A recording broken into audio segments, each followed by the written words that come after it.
The operating room doors exploded open. Armed tactical units flooded the hospital. Alarms screamed. Doctors froze.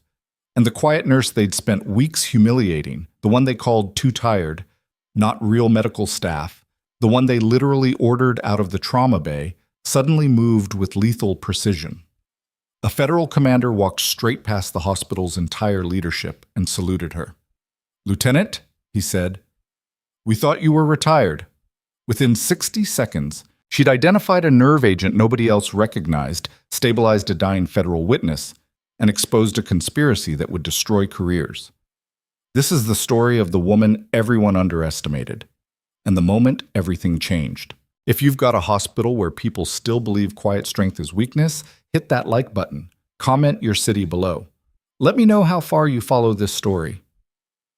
The fluorescent lights above the emergency department hummed with their usual indifferent rhythm. Outside the reinforced glass doors of Riverside Medical Center in Decatur, Georgia, the Friday afternoon traffic crawled past, unaware of anything interesting happening inside. Nothing interesting was happening. Sarah Whitmore had been a registered nurse at Riverside for 7 years. In that time, she'd become invisible.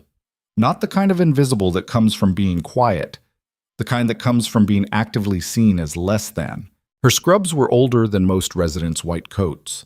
She wore the same white sneakers she'd owned for 3 years, the ones with the worn heel that made a specific shuffling sound on linoleum.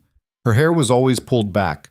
Her face, pale and tired-looking, carried the permanent exhaustion of someone who'd long stopped trying to look rested. The younger nurses had started a rotation.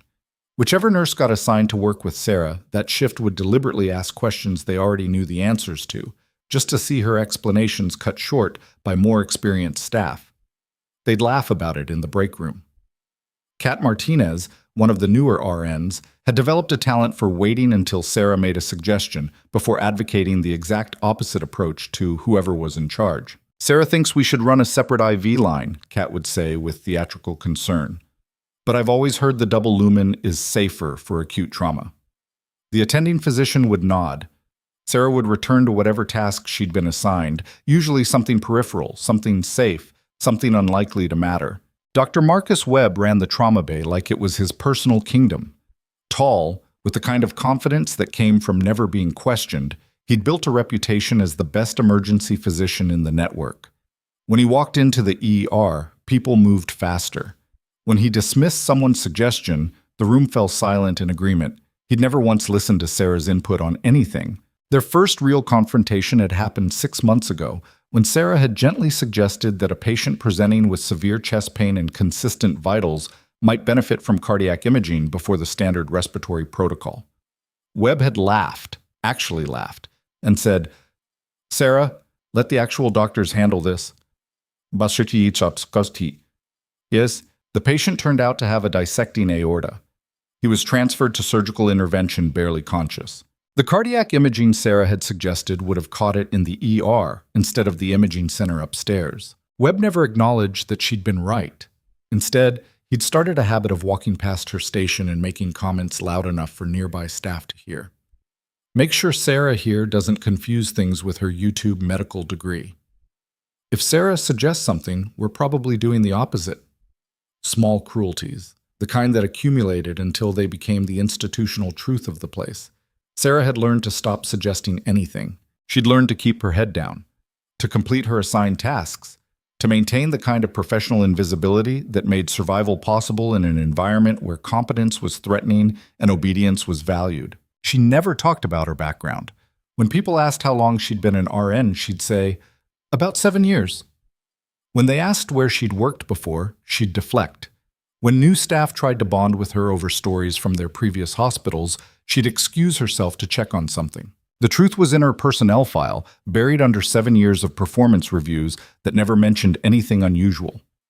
Military medical experience, combat casualty care certification, advanced trauma response training, specialized qualifications in field medicine under hostile conditions. Nobody read personnel files. Nobody cared where people came from. They only cared about the hierarchy in front of them, and Sarah's place in that hierarchy was firmly established as the quiet woman who didn't challenge anyone and whose suggestions could be safely ignored. Friday afternoon in the ER brought a patient who should have changed nothing. The ambulance call came through around 2:15 p.m. The dispatcher's voice was routine, almost bored. Single male, mid-40s, found unresponsive in a parking garage off Highway 78. Presumed overdose. Vitals scattered and inconsistent. They were bringing him in hot. Sarah was stalking the trauma bay when the paramedics wheeled the patient through the doors. She'd been arranging supplies on the secondary cart, bandages, gauze, the peripheral items that made the real doctor's work possible. She moved to step forward and assist with the intake, but Kat had already positioned herself directly in the line of sight, clipboard in hand, already reciting the vitals with the kind of confident authority that made her sound like she'd been on the ambulance ride herself instead of receiving a radio report. 43-year-old male found unresponsive in northwest parking garage, suspected opioid overdose, altered mental status upon discovery, no identification on him. We administered Narcan en route with minimal response to first dose, so we gave a second dose 15 minutes later and got minimal improvement. Brought him in on a stretcher because he was starting to seize a little during the ride. Room 4, Dr. Webb said without looking up from his tablet.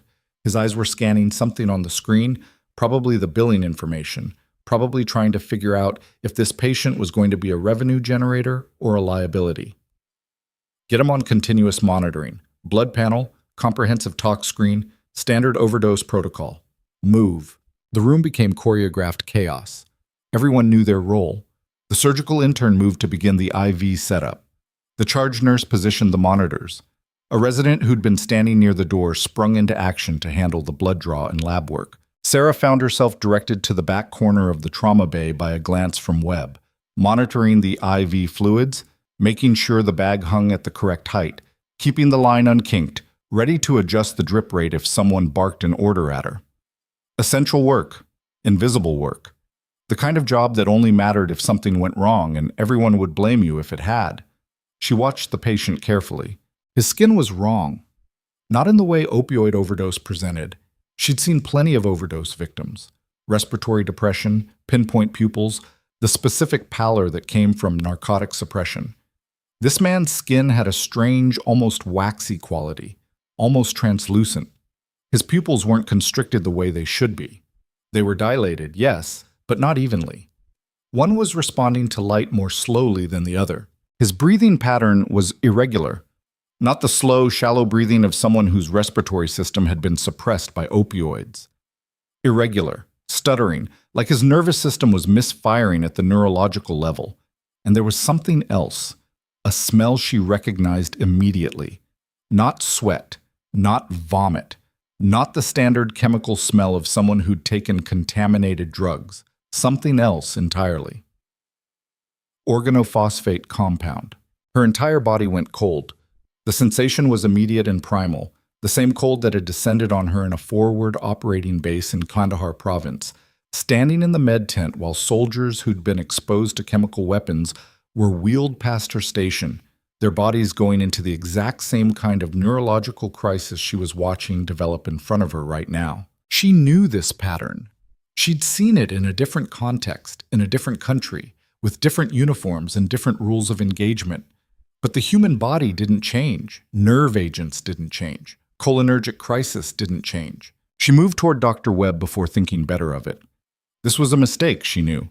She'd learned this lesson repeatedly over 7 years, had had it beaten into her through 1,000 small humiliations.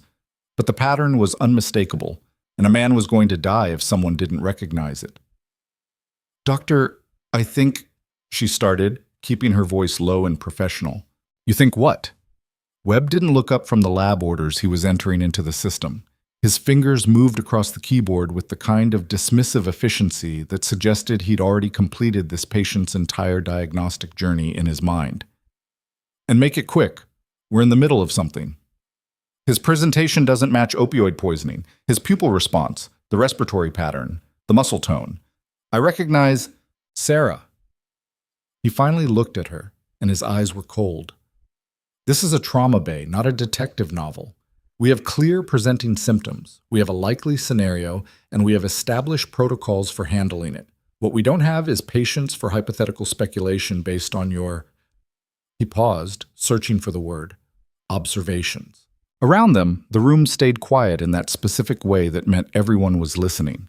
Everyone was watching to see if the quiet nurse would actually challenge Dr. Webb. The intern flushed red. The resident concentrated very hard on the blood draws.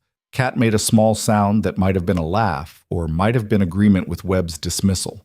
The neurological signs aren't consistent with opioid poisoning, Sarah said, and she could hear her voice shaking slightly despite trying to control it. His muscle tone, the involuntary spasms in his lower extremities, the way his chest is contracting, these are signs of organophosphate exposure, nerve agent poisoning. We need to run cholinergic inhibitor protocols, not standard overdose treatment. She'd said it. She'd challenged Webb directly in front of the entire team. The room felt like it had taken a collective breath and was holding it. Webb's face went through several expressions in rapid succession: surprise, annoyance, and finally something that looked like anger mixed with embarrassment that someone had questioned his authority. "Thank you for your input," he said, and his voice was the kind of quiet that preceded dismissal. "But I've been practicing emergency medicine for 20 years. I think I can recognize an overdose when I see one. What we don't need is panic. We need medical protocol. So here's what's going to happen. You're going to step back, you're going to stop offering unsolicited diagnoses, and you're going to remember that I'm the attending here." He turned away. Conversation was finished. His authority had reasserted itself. "Someone get her out of the trauma bay," Webb said, louder now, directing his attention to the charge nurse. "Sarah, go check on the waiting room. We need triage updated from the front desk. We're running behind on our intake numbers." It wasn't phrased as a question. It was phrased as dismissal. Sarah felt heat flood her face.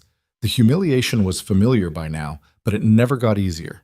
She turned to leave, but not before she saw Kat exchange a quick glance with one of the interns, a look of poorly concealed amusement mixed with something darker. The kind of look that said, "Can you believe she actually thought she could tell Webb how to do his job? That she thinks she's qualified to make medical decisions?" The intern shook his head slightly. Kat smiled. Sarah walked out of the trauma bay before she could watch any more of it. The waiting room was chaos in slow motion. 18 people in a space designed for 12, maybe 13 if everyone was comfortable with being strangers breathing distance apart. An elderly man with what looked like a severe ankle sprain was sitting with his foot propped on an adjacent chair, wincing every time he moved it. A woman with a child who had a fever was sitting in the corner farthest from the television, the child's small body radiating heat even from a distance. Two teenagers clutching their stomachs sat as far apart as possible, clearly determined not to acknowledge each other's existence. The television in the corner was playing some daytime news show that nobody was watching, the volume low enough to be nearly inaudible. Sarah went through the motions. She moved from person to person with her clipboard, asking the question she'd asked thousands of times. Name, date of birth, insurance information, chief complaint. Name, insurance, chief complaint. Each person was just a detail to be logged, another barrier between the waiting room and actual care. The elderly man had twisted his ankle stepping off a curb. The woman with the fever had a temperature of 102.3 degrees and had been coughing for 2 days. It was probably just a cold, but her mother had insisted on bringing her in. One of the teenagers had eaten something from a convenience store that disagreed with him. Nothing urgent, nothing that required immediate intervention. Sarah kept checking the time on the wall clock. 2:47 p.m. The paramedics had arrived around 2:20 p.m. with the poisoned patient. They'd wheeled him into the trauma bay, and Webb had immediately ordered him to room 4. She was halfway through intake with a woman who'd been coughing for 3 days when the man from the back started screaming, not in pain, in panic. The sound came through the closed doors of the trauma bay, muffled but unmistakable. An animal noise, something between a shriek and a sob. Then another sound underneath it. Alarms. Multiple monitors going off simultaneously. Sarah's hands went still on the clipboard. The pen she'd been holding hovered over the intake form. The screaming stopped abruptly. There was silence. Then shouting. Multiple voices, overlapping, the specific kind of chaos that happened when something was very wrong and nobody knew what to do. She could hear Webb's voice, then the intern's voice, then the charge nurse calling for someone to get something. The waiting room residents didn't look up from their phones. The elderly man with the ankle sprain didn't even glance toward the doors. People came to hospitals to be sick. Alarms and screaming were just part of the soundtrack. But Sarah stood. "Excuse me, I need to..." she said to the woman mid-intake, already moving. Wait, you didn't finish my information? The woman started. Sarah was already moving toward the trauma bay doors before she could talk herself out of it. Before the voice in her head that had kept her small for 7 years could convince her to stay in the waiting room where she belonged. The scene inside stopped her cold. The patient was convulsing, not small movements, but full-body seizures. Every muscle contracted so violently, his body was actually coming off the stretcher in places. His limbs were rigid. His back was arched in a way that looked fundamentally wrong, like his spine was trying to break through the skin. His eyes had rolled back until only the whites were visible. Foam was bubbling from his mouth. A resident was trying to stabilize his head, but his neck was thrashing at angles that would have broken a normal person's spine. The monitors were screaming. His oxygen saturation was dropping. His heart rate was spiking. His blood pressure was climbing into numbers that suggested his entire cardiovascular system was in revolt. Get a crash cart, Webb was saying, but he looked uncertain, off balance. This wasn't an overdose response. His entire tactical approach was built on the assumption that they were dealing with opioid poisoning, and the body in front of them was rejecting every intervention structured around that diagnosis.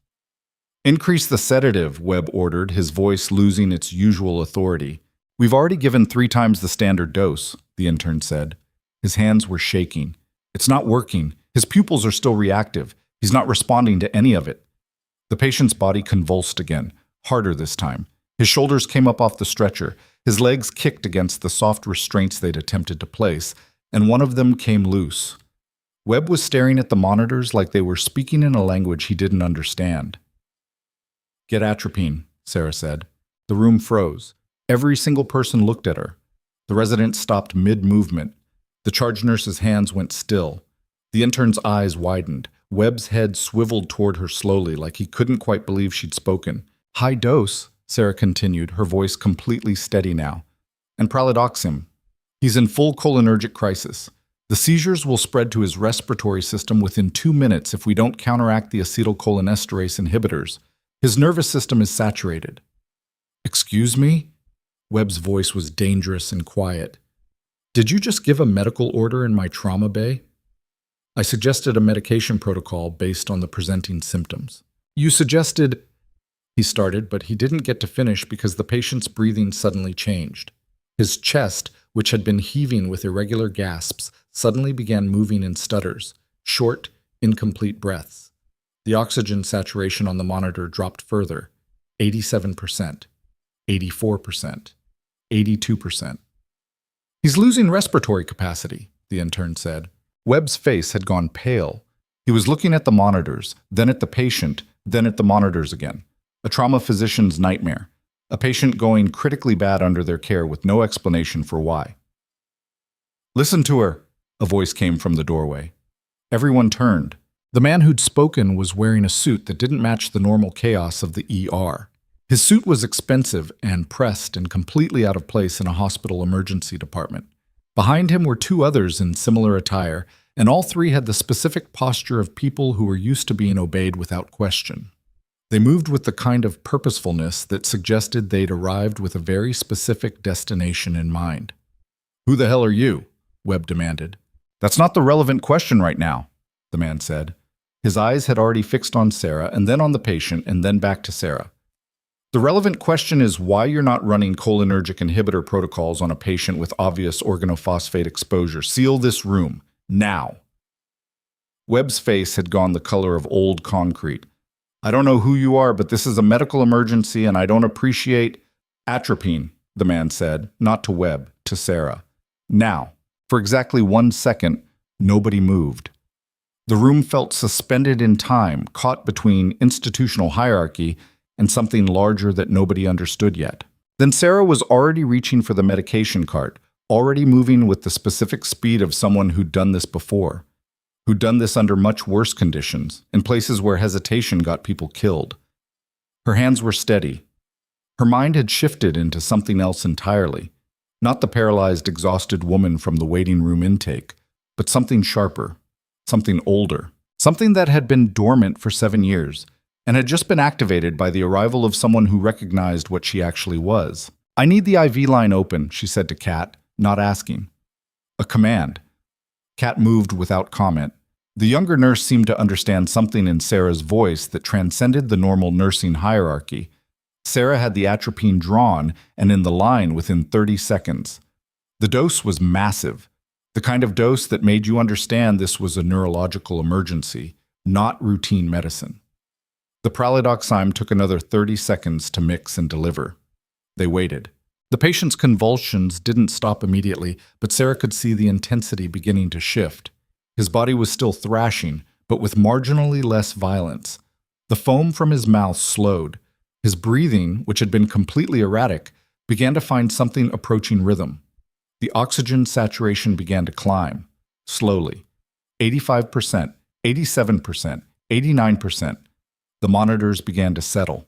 "What's your name?" the man in the suit asked.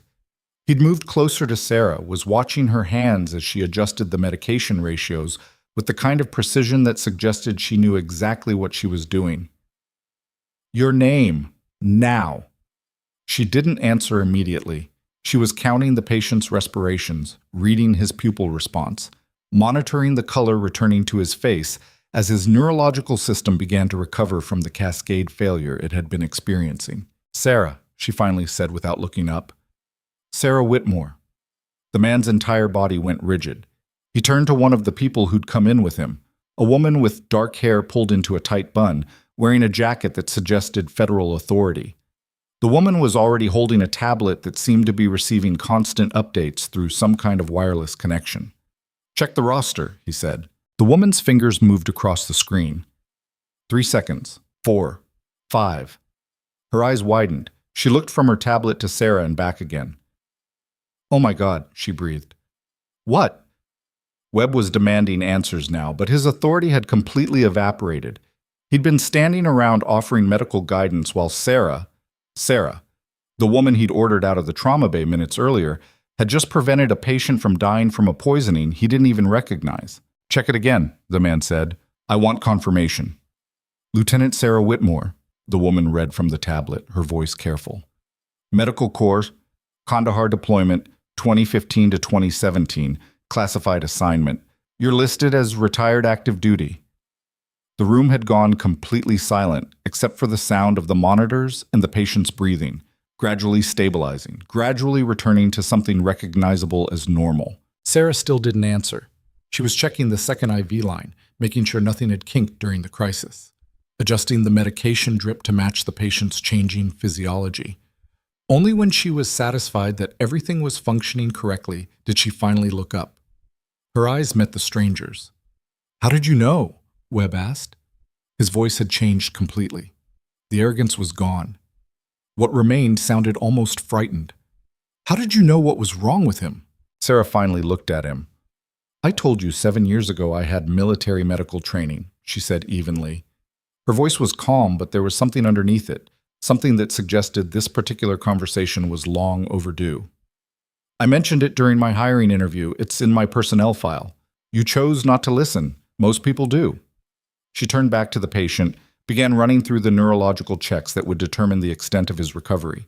The stranger in the suit, the man with federal written all over him, was already on his phone, speaking in clipped sentences that suggested this situation was significantly larger than everyone in the room had assumed. Words like containment and witness and hostile action hung in the air. The poisoned patient was stabilizing. The hospital's entire understanding of who Sarah Whitmore actually was had just detonated, and nobody in that room had any idea what was about to happen next. The federal agent's phone conversation lasted 43 seconds. When he hung up, the entire trajectory of Riverside Medical Center shifted. "We need this room secured," he said to the 2 agents behind him. Then, without waiting for confirmation, he turned to Webb. "Doctor, I need you to listen very carefully. This patient is under federal protection. Everything that happens in this room from this moment forward is classified. You do not discuss this with anyone except your hospital administrator, and only if they have security clearance. Are we clear?" Webb nodded slowly. His face had taken on a waxy quality similar to the poisoned patient's, someone experiencing shock while trying to maintain professional composure. "Who is he?" Sarah asked. She was still adjusting the medication drip, her fingers steady despite the electricity running through the room. The agent looked at her. "That's above your clearance level, Lieutenant." "I'm not a lieutenant anymore." Respectfully, ma'am, yes, you are. The silence that followed was the kind of silence that happens when reality suddenly reorganizes itself. Sarah's hand stilled for just a moment, barely perceptible, but the agent caught it. He watched her with the specific intensity of someone trying to read a person who'd been trained to hide. We need to move him, the agent continued. Not to a standard hospital room. We need isolation, full biometric security, nobody in or out without authorization. We don't have that kind of facility, the charge nurse said. She was standing near the monitors, her professionalism intact, but her confidence badly shaken. This is a regional medical center, not a secure government hospital. Then we build one, the agent said flatly. 3rd floor, West Wing. You're going to convert a section of your trauma recovery unit into a federal containment zone. Armed security will be posted at every entrance. No visitors. No hospital staff except the treating physicians and, he paused, looking at Sarah, and her. Her? Webb's voice cracked slightly on the single word. She's the only person in this hospital who recognized what was happening before it became a fatal cascade, the agent said. She's the only person qualified to manage his care, so unless you're going to tell me there's someone else here with combat medical training and nerve agent exposure experience, she stays on this case. Webb didn't answer. He couldn't. The institutional hierarchy that had protected him for years, the one where seniority trumped competence, where credentials mattered more than actual knowledge, had just been demolished by federal authority. "What's your name?" Sarah asked the agent. "Special Agent Daniel Reeves, Department of Defense Intelligence Operations."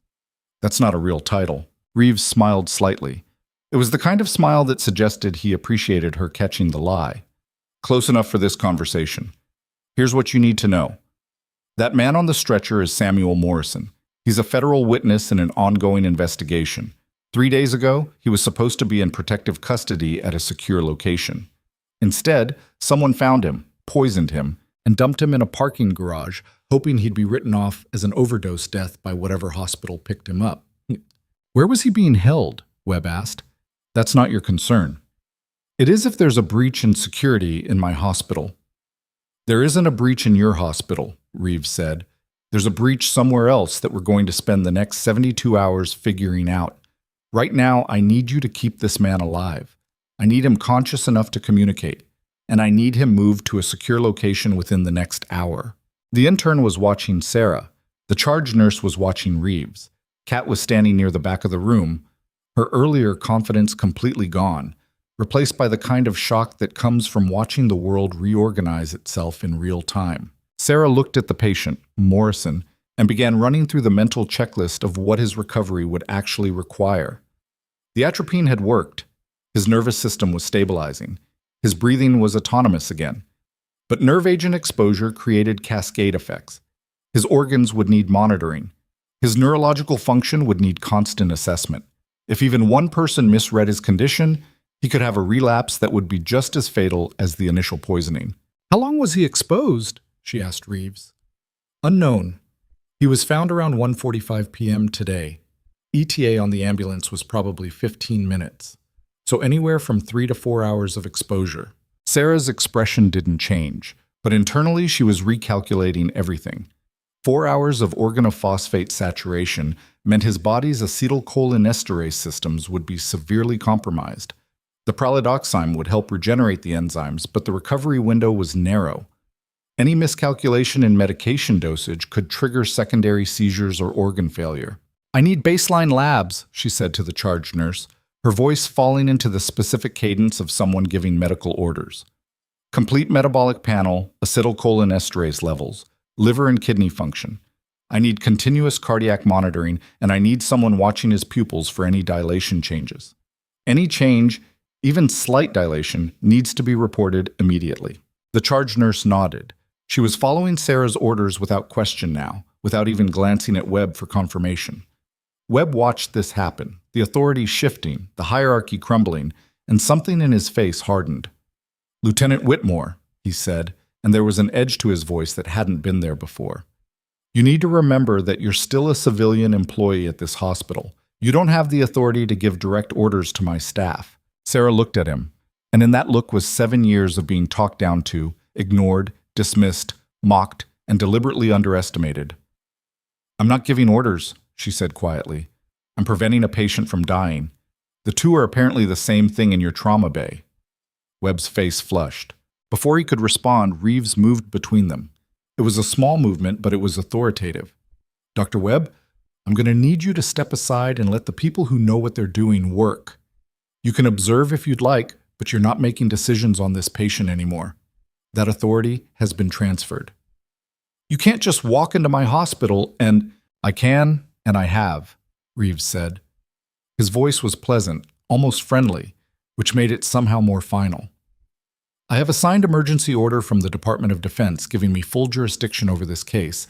You can see it if you'd like, but right now I'm suggesting you either stay and learn something or leave." Webb left. The moment he was gone, the trauma bay felt different, less fraught.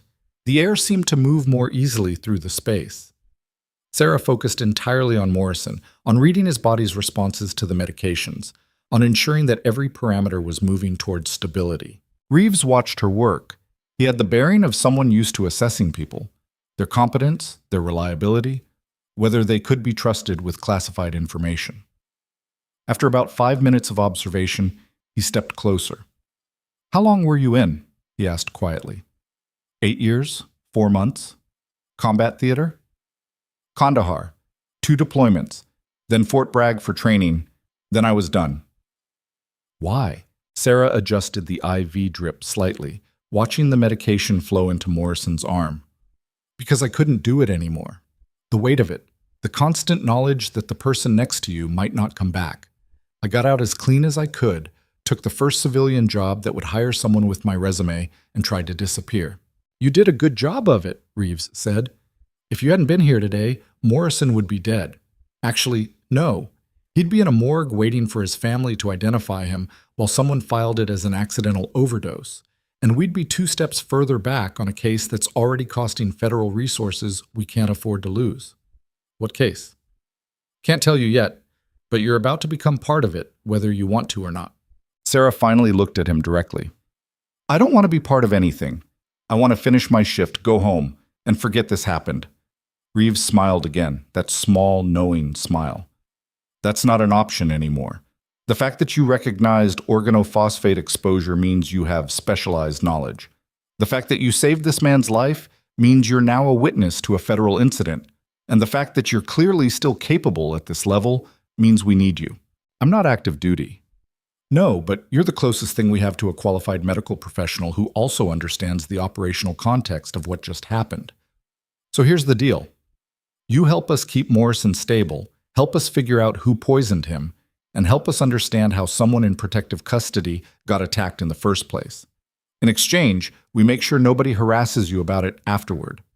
And if I refuse, then you go back to the waiting room, go back to being invisible, and hope that whoever poisoned a federal witness in your hospital parking garage decides you're not a threat to their operation."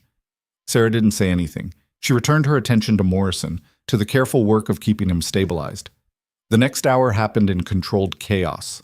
Reeves's team began physically converting a section of the 3rd-floor trauma recovery unit into something resembling a secure facility. They brought in equipment, monitoring systems that looked more sophisticated than anything Riverside's standard ICU could offer, secured communications devices, biometric locks for the doors. 2 armed agents took position in the hallway outside Morrison's room. Sarah coordinated with the hospital's pharmacy, getting access to medications that required federal authorization. She worked with the lab to ensure Morrison's blood work was processed through proper channels. She moved through the hospital with an efficiency that seemed to shock everyone who encountered her, as if they were seeing her for the first time. Word spread. Slowly at first, then with the velocity of hospital gossip. The quiet nurse in the worn scrubs was actually military. She'd saved someone's life. Federal agents were in the building. The situation was classified.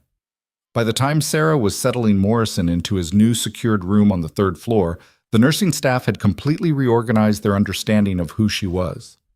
They moved out of her way. They answered her questions directly. They treated her with the kind of caution people reserve for things they don't fully understand. Kat found her in Morrison's room around 6 p.m. Sarah was checking vitals, adjusting the continuous monitoring system, ensuring everything was calibrated correctly. "I'm sorry," Kat said. She was standing in the doorway, blocked from entering by one of the armed agents. Sarah didn't look up from what she was doing. For what? For, everything. Okay, I didn't know. About your background, I just thought. Kat trailed off, apparently unable to articulate what she'd thought. That I was dead weight, Sarah said flatly. It wasn't a question. Yeah, Sarah finally looked at her. I was fine with that. It was easier, quiet. Nobody expected anything. I just did the work. Why didn't you tell anyone? Because it doesn't matter, Sarah said. What matters is whether you can keep someone alive when they're dying. Everything else is just noise. Kat stood there for another moment, then left. The evening shifted into night. Sarah stayed with Morrison, monitoring his condition, running the medication regimen, watching for any signs of relapse. The organophosphate exposure had been severe, but the early treatment with atropine and pralidoxime was proving effective. His neurological function was recovering, his organ systems were stabilizing. Around 10:30 p.m., Reeves came into the room. He's going to wake up, Sarah said without looking up. How do you know? His REM patterns are changing. His brain is beginning to cycle toward consciousness. He'll probably come around within the next 2 hours. Reeves pulled up a chair. What do you need? Information, Sarah said. I need to know what he was exposed to, specifically. The composition matters for predicting his recovery trajectory. Different organophosphate compounds have different half-lives in the system, different recovery windows. If I know what he was poisoned with, I can adjust his medication regimen to optimize his neurological recovery. Reeves considered this. It's classified. Then I can't do my job optimally. I can give you parameters, approximate molecular weight, estimated composition, enough to make educated guesses without giving you specific intelligence. That'll work. He gave her information in technical terms.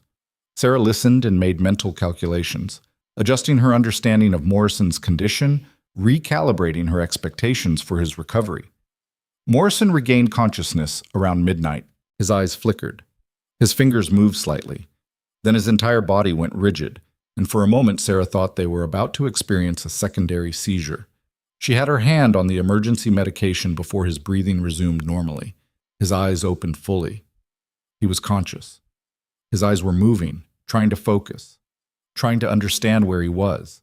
He looked at Sarah first, then at the monitors, then back at Sarah again. Where? He started, but his voice came out as barely a whisper. You're safe, Sarah said. She moved the water cup closer to his lips, tilted it slightly so he could drink without moving his head. You're in a hospital. You were poisoned. We've stabilized you. You're going to be okay. Morrison drank. His throat worked. He tried to speak again. Who? I'm a nurse. My name is Sarah. His eyes tracked to the armed agent standing near the door. Reality seemed to be filtering back in. Awareness. Understanding. The specific expression of someone realizing that something very bad had happened to them. The investigation, he said. His voice was becoming slightly stronger, but it still carried the rasp of someone whose neurological system had been severely compromised. Did I compromise? No, Sarah said. You're secure, you're protected. You need to rest and let your body recover. Everything else can wait. The people, Morrison said. His eyes were beginning to show fear. The people I was going to testify against, did they? They tried, Reeves said, stepping forward. And they failed. You're alive. You're going to recover. And when you do, we're going to have a very detailed conversation about who decided to poison you in protective custody.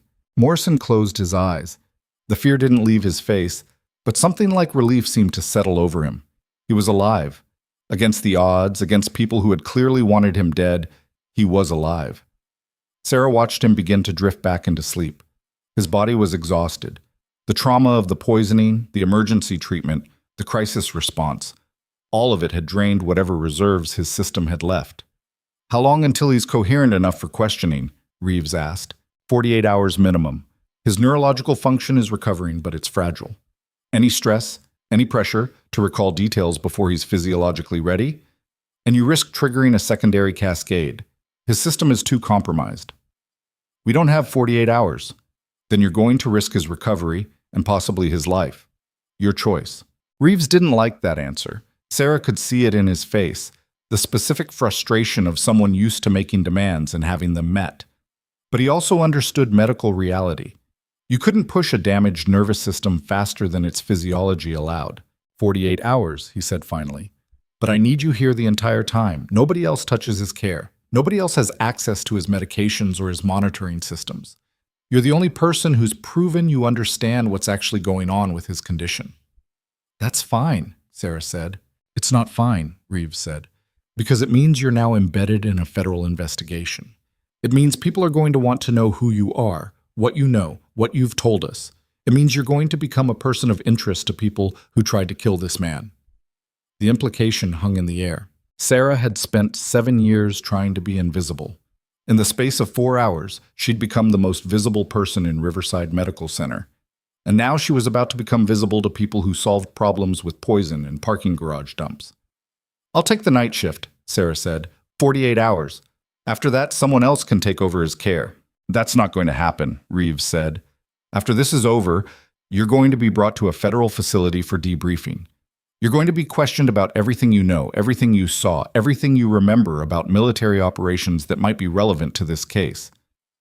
I've been out for 7 years. But you were in for 8 years, 4 months, Reeves said. And intelligence doesn't expire just because you stop wearing the uniform. Sarah turned back to Morrison, to the business of monitoring his condition, of ensuring his recovery continued on the trajectory it had begun. Behind her, she could hear Reeves on his phone, calling someone, briefing them on the situation. Words like witness integrity and hostile actors and containment protocols drifted through the room. The quiet nurse who'd been invisible that morning had become the center of a federal investigation by midnight. And outside, in the darkness beyond the hospital's secure facility, someone was probably learning that their attempt to eliminate a witness had failed. Someone was probably making phone calls. Someone was probably making decisions about what to do about a complication named Sarah Whitmore. The night deepened around the hospital. The machines beside Morrison's bed continued their rhythmic monitoring.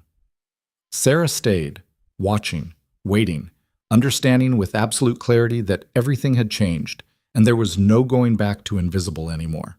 The first hint that something had gone wrong came at 3:47 a.m., when the hospital's medication dispensary system flagged an unauthorized access attempt. Sarah was sitting beside Morrison's bed, reviewing his latest blood panel results on the tablet Reeves had provided when her phone buzzed with an alert from hospital security.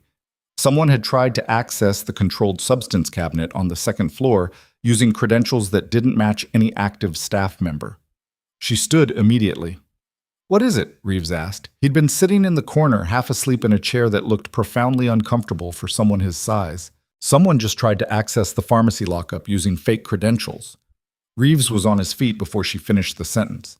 He was already pulling his phone, already moving toward the door, already speaking into the device in the clipped shorthand of federal operations. "We need a full sweep. Second floor, pharmacy access. Check all surveillance feeds for the last 10 minutes. Nobody moves in or out of this floor without identification verification."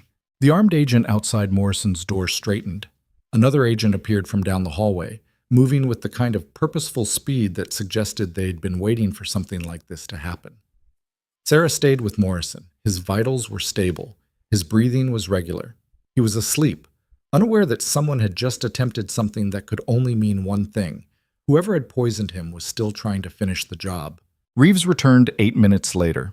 His face was set in the kind of expression that suggested bad news delivered through professional composure. "They didn't get into the pharmacy," he said, "but they were close. The attempt triggered the lockdown protocol, which means whoever it was is either still in the building or left immediately when the alarms went off." "How did they get hospital credentials?" "That's what we're going to find out." Sarah glanced at Morrison, still unconscious, still vulnerable. "If they tried once, they'll try again." "I know. You can't secure an entire hospital. There are too many access points, too many people, too many ways in." "I know that too," Reeves said. His voice carried an edge of frustration that suggested this was a problem he'd been wrestling with since the moment Morrison arrived. "Which is why I need you to tell me something honestly. How long until he can be moved?" "Moved where?" "Federal medical facility. Secure location. Somewhere with actual containment protocols instead of hospital badge readers and security guards who get paid $14 an hour. Sarah considered Morrison's condition. The organophosphate exposure had been severe, but the treatment had been effective. His neurological function was recovering faster than she'd initially projected. His organ systems were stable, but moving him meant transport, meant potential stress on his recovering system, meant variables she couldn't control. 12 hours minimum, she said. Maybe less if his next blood panel shows continued improvement. But moving him right now would be a risk. Keeping him here is also a risk. A calculated one. His body is still recovering from massive neurological trauma. Any additional stress could trigger a cascade. Moving him means ambulance transport, unfamiliar environment, new medical staff. All of those are stress factors. Reeves was quiet for a moment. Then he made a decision. 12 hours. But we increase security protocols. Nobody enters this room without biometric verification. Nobody accesses his medications without my explicit authorization. And you stay with him the entire time. I've been here for 14 hours already. Can you do 12 more? Sarah looked at Morrison, the man who'd been dumped in a parking garage, written off as an overdose, nearly killed by a medical system that didn't recognize what was actually happening to him. The man whose survival depended entirely on whether she could keep his recovery on track for another half day. Yes, she said. Reeves left to coordinate the enhanced security measures. Sarah returned to Morrison's bedside, to the careful monitoring of vitals and medication dosages that constituted the difference between recovery and relapse. Dawn came slowly. The sky outside Morrison's window shifted from black to deep blue to the pale gray that preceded actual sunrise. Sarah had been awake for 22 hours. Her body was running on the specific kind of adrenaline-fueled autopilot she remembered from Kandahar, from those 72-hour shifts in the combat medical tent when casualties kept arriving faster than you could process them. Morrison woke again around 6:15 a.m., his eyes opened more clearly this time. The fog of neurological trauma was beginning to lift. He looked at Sarah with something approaching recognition. "You're still here," he said. His voice was stronger than it had been at midnight. "You're still alive," Sarah replied. Morrison tried to smile. It came out crooked, exhausted. "That's more than I expected when they dumped me in that garage." "Who dumped you?" "Don't know. I was being moved between safe houses. Standard procedure when you're a federal witness. They said the location had been compromised, that we needed to relocate immediately. I got in the vehicle. 2 agents I'd never seen before. 20 minutes later, I started feeling wrong, nauseous, dizzy, then nothing. I woke up here." Sarah's hand stilled on the medication cart. "The agents who transported you, were they vetted?" "I assumed so. They had the right credentials, the right protocols. They knew things only people inside the operation would know. Which means someone inside your protective detail sold you out." Morrison's expression darkened. "Yeah, that's what it means." The implications of that were catastrophic. If Morrison's protective custody had been compromised from the inside, then every assumption about his safety was wrong. Every protocol was suspect. Every person involved in his protection was potentially hostile. Reeves needed to know this immediately. Sarah found him in the hallway, coordinating with hospital administration about extending the federal security presence on the 3rd floor. He listened to what Morrison had told her, and his face went carefully blank. "We suspected internal compromise," he said quietly, "but confirmation makes it worse. If the people assigned to protect him were actually working against him, then we can't trust anyone in the original detail." "What does that mean for moving him?" "It means we move him sooner. It means we use a completely different transport team. And it means we don't tell anyone when or how we're doing it until we're already gone." "How soon?" 6 hours, maybe less. Sarah calculated Morrison's recovery timeline against the risk of early transport. It wasn't optimal, but optimal had stopped being an option the moment someone inside federal protective custody decided to poison their own witness. "I'll get him ready," she said. The morning progressed in controlled tension. Sarah worked with Morrison, running him through basic neurological assessments, testing his motor function, his cognitive clarity, his physiological resilience. He was recovering faster than expected, but that didn't mean he was recovered. His body was still fighting the cascade effects of organophosphate exposure. His nervous system was still fragile. Around 9:30 a.m., Webb appeared in the hallway outside Morrison's room. The armed agent stopped him before he could get within 10 feet of the door. Sarah watched through the window as Webb argued with them, watched his face turn red, watched him gesture emphatically toward the room where she was working. She stepped outside. "You can't just lock down an entire floor of my hospital," Webb was saying to one of the agents. "I have patients here. I have medical staff who need access. You can't treat this like some kind of military operation." "We can, and we are," the agent said flatly. Webb saw Sarah. His expression shifted immediately, anger mixed with something that looked like betrayal. "You," he said. "You could have told me. You could have explained what was actually happening instead of making me look like an idiot in front of my entire staff." "You made yourself look like an idiot," Sarah said. Her voice was calm, but there was steel underneath it. "I tried to tell you what was wrong with that patient. You dismissed me. You ordered me out of the trauma bay. You chose not to listen. That's on you, not me. You should have..." "Should have what? Told you I used to be military?" "I did. It's in my personnel file. You never read it. Should have argued harder when you dismissed my medical assessment." "I did that too. You still didn't listen. Should have made myself louder, more visible, more aggressive, so you'd take me seriously?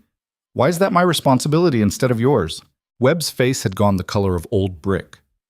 "You think you're better than everyone here now because some federal agent showed up and made you feel important?" "I think I saved a man's life while you were running an overdose protocol on a nerve agent victim," Sarah said. "I think you're angry because it's easier to blame me for your incompetence than to accept that you were wrong." The hallway went very quiet. One of the nurses who'd been passing by stopped walking. Webb's mouth opened and closed without sound. The armed agent was very carefully not smiling. "Get out of my hospital," Webb said finally. "I don't work for you anymore," Sarah replied. "I work for them." She gestured toward Reeves, who'd appeared from Morrison's room and was watching the confrontation with professional interest. "Is that true?" Webb asked Reeves. "As of this morning, Nurse Whitmore is under federal contract as a medical consultant on this case," Reeves said, "which means she has authority that supersedes yours in matters related to this patient's care. If you have a problem with that, you can take it up with the Department of Defense. Otherwise, I suggest you step back and let her do her job." Webb stood there for another moment, his entire authority structure crumbling around him. Then he turned and walked away. His footsteps were too loud on the linoleum. His shoulders were rigid with the kind of anger that comes from being publicly humiliated and having no recourse. Sarah watched him go, feeling nothing. 7 years of accumulated humiliation had just been repaid in a single conversation, and she felt exactly as empty as she had before. She returned to Morrison's room. The man was sitting up now, his color better, his eyes clearer. He was eating, actual food, not just fluids, which was a positive sign for his recovery. "That sounded intense," Morrison said. "It's been a long shift." "How long have you been awake?" Sarah glanced at the clock. 26 hours, maybe 27. I stopped counting." "You should rest." "I will, after we get you moved." "Where are we going?" "Somewhere safer than here." Morrison nodded. He seemed to understand that questions wouldn't get him answers, that the people protecting him were operating on need-to-know protocols, and he didn't need to know until they were already moving. At 11 a.m., Reeves received a phone call that changed everything. Sarah watched his face shift as he listened, professional composure cracking slightly, revealing something underneath that looked like genuine concern. He ended the call and immediately began making other calls, his voice low and urgent. When he finally approached Sarah, his expression was grim. "We have a problem," he said. "What kind?" "The kind where hospital administration just received a court order demanding access to Morrison's medical records and current location." Sarah's blood went cold. "From who?" "A law firm representing interests that are supposedly connected to Morrison's family. Except Morrison doesn't have family. He's been in witness protection for 3 months specifically because everyone connected to him was either compromised or dead. So someone's using the legal system to locate him." "Exactly. And the hospital is legally obligated to comply with the court order unless we can get it overturned, which will take hours we don't have." "How long until they get the information?" "Hospital legal department is stalling, but maybe 2 hours, 3 at most." Sarah looked at Morrison. "Then we move him now. His condition is stable enough for transport. It's not optimal, but it's survivable." Staying here while someone uses legal proceedings to pinpoint his exact location is not survivable. Reeves made the decision in under 5 seconds. Get him ready. We leave in 30 minutes. The next half hour was controlled chaos. Sarah worked quickly, disconnecting Morrison from the stationary monitoring equipment and transitioning him to portable systems. She adjusted his medication regimen for transport, calculating dosages that would keep him stable during movement. She ran one final neurological assessment, confirming that his reflexes were responding correctly, that his cognitive function was clear enough for him to understand what was happening. Morrison watched her work with the kind of quiet understanding that suggested he'd been through emergency evacuations before. "This is bad, isn't it?" he asked. "It's complicated," Sarah said. "That's what people say when it's bad, but they don't want to scare you. You should be scared. Someone is trying very hard to kill you, and they're using every resource available to make it happen. That's worth being scared about." Morrison actually smiled at that. "At least you're honest. Honesty is easier than lying." "Is that a military thing?" "It's a human thing." At 11:43 a.m., Reeves's transport team arrived. Not an ambulance, too visible, too trackable. Instead, an unmarked medical transport vehicle that looked like a standard delivery van from the outside, but was equipped with full emergency medical capabilities inside. They moved Morrison on a gurney, surrounded by agents, through a service corridor that bypassed the main hospital entirely.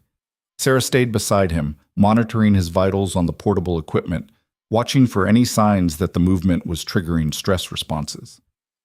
They were loading Morrison into the van when Sarah heard footsteps behind them. She turned. A man in a hospital administrator's jacket was walking toward them with 2 security guards. Behind them were 3 people Sarah didn't recognize. Expensive suits, the kind of professional demeanor that suggested lawyers or corporate representatives.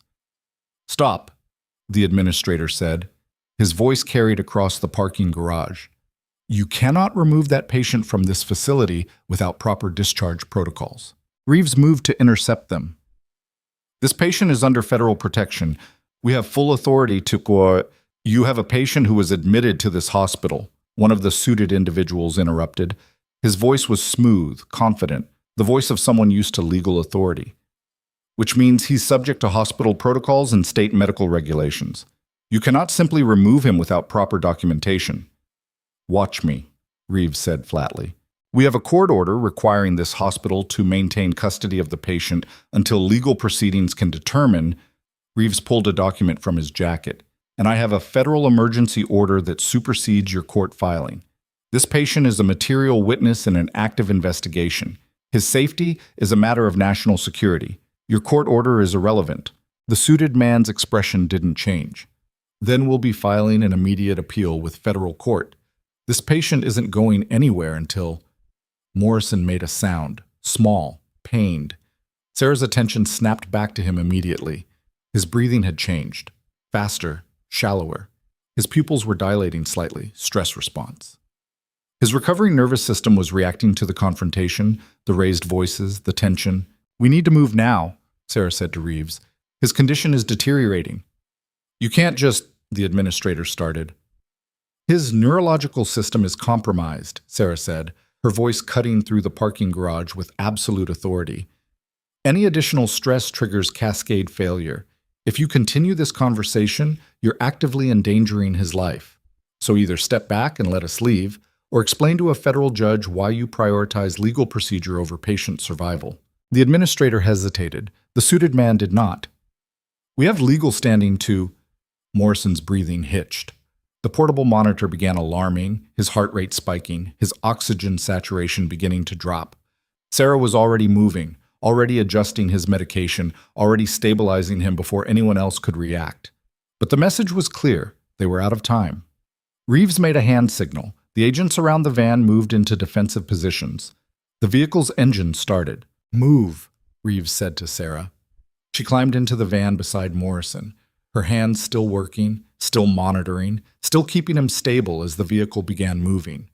Through the back window, she could see the administrator and the suited individuals standing in the parking garage, watching them leave, already pulling out phones to make calls to people who would undoubtedly make this complicated. The van accelerated out of the hospital complex and onto the main road. Morrison's breathing began to stabilize as the stress of the confrontation faded. His heart rate dropped back into normal range. His oxygen saturation improved. "That was close," he said quietly. "It's not over," Sarah replied. She was right. They were 15 minutes into the drive when Reeves's phone rang. He listened for exactly 8 seconds, then his entire body went rigid. "We have a problem," he said. The driver glanced in the rearview mirror. "What kind?" "The kind where someone just put out a police alert claiming this vehicle was involved in a kidnapping." Sarah felt her stomach drop. "They're using law enforcement to stop us." "Exactly. Every police department in the county is going to be looking for this van. We're not going to make it to the federal facility before someone pulls us over." "Then we don't go to the federal facility," Sarah said. Reeves looked at her. "What?" "We go somewhere they're not expecting. Somewhere off the planned route. Somewhere we can keep Morrison stable while you figure out how to unfuck this situation." "Like where?" Sarah's mind was already moving, already calculating. Somewhere with medical capabilities. Somewhere isolated enough to avoid immediate law enforcement response. Somewhere that wouldn't be anyone's first guess for where a federal witness would go. "I know a place," she said. Reeves waited. "My brother runs a veterinary clinic outside Covington, 30 minutes from here. It's equipped for emergency surgery, has medical supplies, and nobody would think to look for a federal witness in an animal hospital." "A veterinary clinic. You have a better idea?" Reeves considered this for exactly 3 seconds. Then he looked at the driver. "Change of plans. We're going to Covington." The van turned off the main highway and onto secondary roads. Sarah called her brother. A conversation that lasted less than 2 minutes and consisted mostly of her saying, "I need your clinic for a few hours," and him saying, "Okay," without asking why, because that was the kind of relationship they had. They arrived at the Covington Animal Medical Center 42 minutes later. It was a low building set back from the road, surrounded by trees, the kind of place that serviced rural farms and local pet owners. Sarah's brother, David, was waiting at the back entrance. He looked at the van, at the armed federal agents, at Morrison on the gurney, and said, "I don't want to know, do I?" "Probably not," Sarah replied. "Exam room 3 is clear. I sent my staff home early. You have the building." They moved Morrison inside, into a space that smelled like disinfectant and animal fur, where the examination table had stirrups designed for livestock, but would work just fine for monitoring a human patient's recovery from nerve agent exposure. Sarah set up the portable monitoring equipment. Morrison's vitals were stable again. The stress of the transport hadn't triggered any lasting damage. His recovery was still on track. Reeves was on his phone, speaking in rapid sentences to people who were apparently trying to unravel the legal nightmare that had just been dropped on them. The kidnapping alert. The court order. The administrative interference. Sarah listened while she worked, and a pattern began to emerge. Someone with significant resources was using every available system, legal, administrative, law enforcement, to locate and access Morrison. Someone who understood exactly how federal protective custody worked and exactly which pressure points to exploit. "They're not going to stop," Morrison said quietly. He was watching Sarah's face, reading the same pattern she was. "No," Sarah agreed. "They're not." "So what happens next?" Before Sarah could answer, David appeared in the doorway. His face was pale. "You need to see this," he said. He handed Sarah his phone. On the screen was a news alert from a local station. Federal agents accused of unlawful patient removal from Riverside Medical Center. The story was already going viral. Hospital administration had released a statement claiming federal agents had forcibly removed a patient against medical advice and hospital protocols. The suited individuals from the parking garage were identified as representatives of the patient's family, demanding answers about his location and condition. Morrison's face appeared on the screen, a photo from his driver's license, presented as a vulnerable patient who'd been kidnapped by rogue federal agents. The narrative was being constructed in real time, and it was being constructed by people who understood exactly how to weaponize public perception against federal authority. "They're making us look like the criminals," Reeves said. His voice was tight with barely controlled anger. "That's the point," Sarah said. "If they can't kill him directly, they'll use the system to force him into the open. They'll create enough legal and public pressure that you have to turn him over to local authorities, who are probably already compromised." "We're not turning him over to anyone." "Then we need to change the story." Reeves looked at her. How? Sarah's mind was working, calculating, moving through possibilities. She'd spent 7 years being invisible, being underestimated, being dismissed as irrelevant. She knew exactly how people perceived quiet women who didn't fight back. And she knew exactly how to use that perception as a weapon. Morrison testifies, she said, not in a closed federal hearing, publicly, on camera. He tells the world exactly what he knows, exactly who tried to kill him, and exactly why they're so desperate to silence him. That's insane, Reeves said. That exposes him to nothing worse than what he's already exposed to, Sarah interrupted. Right now, he's a faceless victim in a story being controlled by people who want him dead. If he goes public, he becomes a person, someone with a face, a voice, a story that people will remember. It's harder to make someone disappear when the entire country knows their name. Morrison was listening. His expression was difficult to read. They'll kill me anyway, he said finally. Going public doesn't change that. It changes the cost of killing you, Sarah replied. Right now, you're a quiet problem that can be solved quietly. If you testify publicly, your death becomes a confirmation of everything you said. It makes you more dangerous dead than alive. The room was silent except for the monitoring equipment's rhythmic beeping. Reeves was thinking. Sarah could see the calculations happening behind his eyes, the strategic implications, the political fallout, the operational risks. I'd need authorization from above, he said finally. Then get it. Reeves stepped outside to make calls. Sarah turned back to Morrison. His breathing was steady. His color was good. His neurological function was continuing to improve. You don't have to do this, she said quietly. Yes, I do, Morrison replied. Because you're right. Staying quiet got me poisoned and dumped in a parking garage. Maybe being loud will at least make them think twice. Sarah checked his vitals one more time, then stepped back. Through the window, she could see Reeves on his phone, pacing in the parking lot. The decision was being made somewhere above his authority level, by people who weighed risks in terms of national security and political capital. 15 minutes later, Reeves came back inside. His face told Sarah everything she needed to know before he spoke. We're authorized, he said. Morrison testifies tomorrow morning. Live broadcast. Federal protection during and after. We're doing this. Morrison nodded slowly. Where? That's being determined now. Secure location. Full media access. We'll have... Reeves's phone rang. He answered it, listened for 5 seconds, and his face went completely white. When? He said into the phone. Then, how many? He ended the call and looked at Sarah. The hospital just reported a break-in. Someone accessed the pharmacy. Stole enough organophosphate compound to kill 20 people. The implication hung in the air like a physical weight.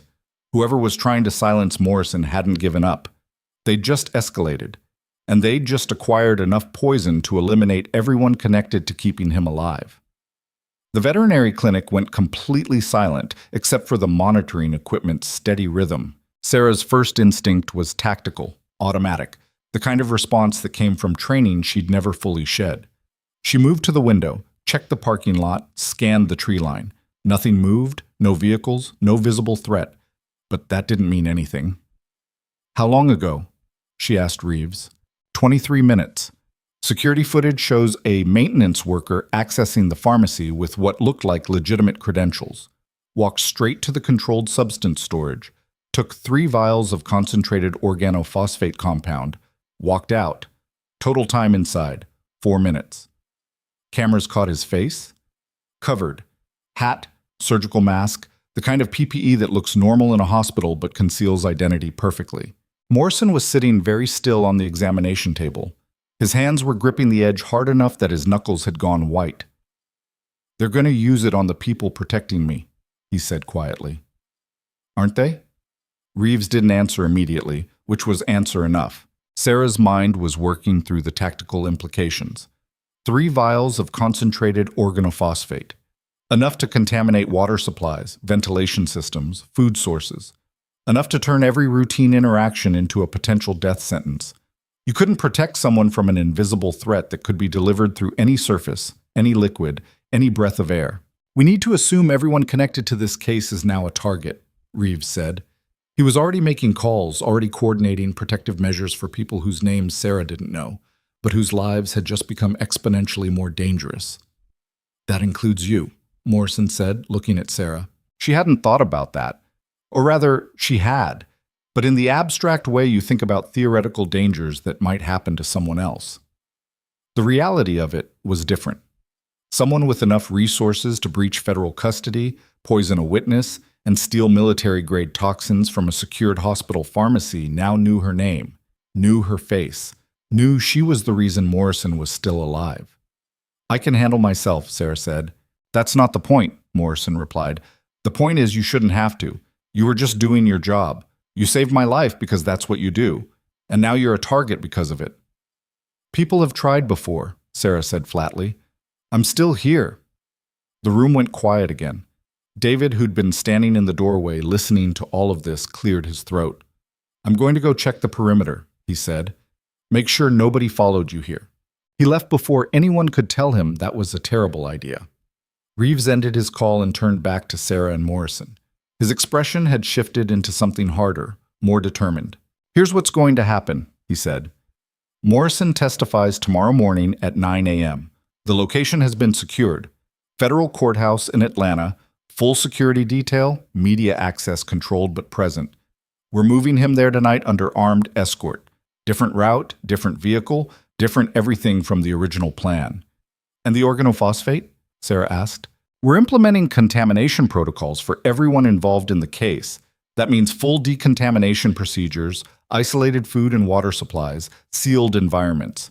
It's not perfect, but it's the best we can do on short notice."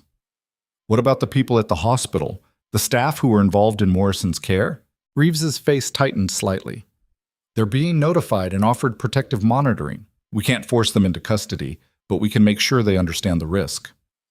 Sarah thought about Kat, about the charge nurse, about the intern who'd been trying to stabilize Morrison's head during the seizures.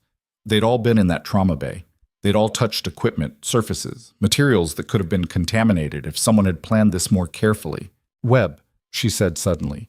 "Dr. Webb was the attending on Morrison's case. His name is in all the documentation." "We're aware," Reeves said. "He's being contacted. He won't take it seriously. He'll think it's bureaucratic overreach. He'll ignore the protocols." "That's his choice." "It's a choice that's going to get him hurt." Reeves looked at her carefully. "You want to warn him yourself?" Sarah considered that. Webb had spent 7 years treating her like she was worthless. He'd dismissed her medical assessments, humiliated her in front of staff, actively worked to make her invisible. The satisfaction of watching him face consequences for his arrogance was significant, but he was also a human being who didn't deserve to suffer because he was too proud to accept help. "Yes," she said finally. Reeves handed her his phone. "Make it quick. We're moving in 20 minutes." Sarah dialed the hospital, got transferred to the ER, waited through the automated system until a nurse she didn't recognize answered. "I need to speak with Dr. Webb. It's urgent. He's with a patient right now. Get him. Tell him it's Sarah Whitmore. Tell him it's about the federal witness case. Tell him his safety depends on it." The nurse must have heard something in Sarah's voice that transcended normal urgency because she didn't argue. There was a pause, some muffled conversation, then Webb's voice came through the line. "What do you want, Sarah?" "Someone stole organophosphate compound from the hospital pharmacy. 3 vials. Enough to target everyone who had contact with Morrison's care. That includes you." "Is this some kind of threat?" "It's a warning. The people who poisoned Morrison are eliminating anyone who can connect them to the attempt. You were the attending physician on his case. Your name is in the records. You're a target." Webb was quiet for a moment. Then, "I'm not leaving my hospital because some federal conspiracy theory says I might be in danger." "It's not a theory. It's operational reality. Someone accessed the pharmacy less than an hour ago and stole enough poison to eliminate 20 people. You're on that list. I'll take my chances." "You're making a mistake. And you're overreacting because some federal agents made you feel important for 5 minutes." Sarah hung up. She'd tried. She'd done more than Webb deserved. What he did with that warning was his problem. She handed the phone back to Reeves. "He's not listening. Most people don't until it's too late." 20 minutes later, they were loading Morrison into a different vehicle. This one an actual armored transport, the kind used for moving high-value assets through hostile territory. Sarah climbed in with him, along with 2 armed agents and medical equipment that would keep Morrison stable during the 2-hour drive to Atlanta. David stood in the parking lot watching them leave. He looked confused and worried, but he didn't ask questions. That was the benefit of siblings who'd learned early not to dig too deeply into each other's lives. The drive to Atlanta was tense and uneventful. They took back roads, avoided highways, changed routes 3 times based on real-time intelligence Reeves was receiving through encrypted communications. Morrison's condition remained stable throughout. His recovery was progressing better than Sarah had initially projected, which was either good luck or his body's natural resilience to chemical trauma. "You didn't have to come," Morrison said quietly. They were an hour into the drive, the landscape outside shifting from rural Georgia to suburban sprawl. "Yes, I did." "Why?" Sarah considered the question. "Because you're my patient. Because someone needs to monitor your recovery. Because if something goes wrong during transport, I'm the only person here who knows how to manage organophosphate cascade failure." "Those are all professional reasons. What other kind is there?" Morrison smiled slightly. "The kind where you care whether I live or die beyond just doing your job correctly." Sarah didn't answer that. She checked his vitals instead, adjusted his medication drip, maintained the professional distance that had kept her functional through 8 years of military service and 7 years of civilian invisibility. They arrived at the federal courthouse in Atlanta at 11:47 p.m. The building was lit up like a stadium, surrounded by security perimeters that looked more appropriate for a presidential visit than a witness testimony. Armed personnel everywhere, vehicle checkpoints, biometric scanners at every entrance. Morrison was moved into a secured holding area on the 3rd floor, essentially a hospital room that had been converted into a federal safe room. Medical equipment, monitoring systems, armed guards at the door. Sarah set up the IV lines, checked his neurological function, ensured everything was calibrated correctly. Reeves appeared in the doorway around 1:30 a.m. "We have a problem," he said. Sarah was getting tired of hearing that phrase. "The law firm that filed the court order demanding Morrison's location? We traced it back. It's a shell company. Doesn't actually represent anyone. Doesn't actually exist beyond the paperwork filed yesterday afternoon. So someone created a fake legal entity just to locate Morrison." "Exactly. Which means whoever is behind this has resources to manipulate legal systems, federal custody protocols, hospital security, and law enforcement response. We're not dealing with standard criminal networks. This is institutional." "How institutional?" Reeves hesitated. "We're still figuring that out. But the people Morrison is testifying against tomorrow morning? They include federal contractors, defense industry executives, and at least 2 people currently serving in government positions." The implications of that were staggering. Morrison wasn't just a witness to criminal activity. He was a threat to people with the power to weaponize entire systems against him. "Does he know?" Sarah asked, nodding toward Morrison, who was resting with his eyes closed. "He knows enough. The full scope is probably worse than even he realizes." Sarah checked Morrison's vitals one more time, then stepped outside into the hallway with Reeves. "What happens after he testifies?" she asked. "Witness protection. New identity. New location. He disappears completely." "And everyone who helped keep him alive?" "Same offer. We can relocate you, give you a new identity, make sure you're protected from anyone who might come looking." Sarah looked at him carefully. "You're saying I can't go back to my normal life." "I'm saying going back to your normal life might not be safe.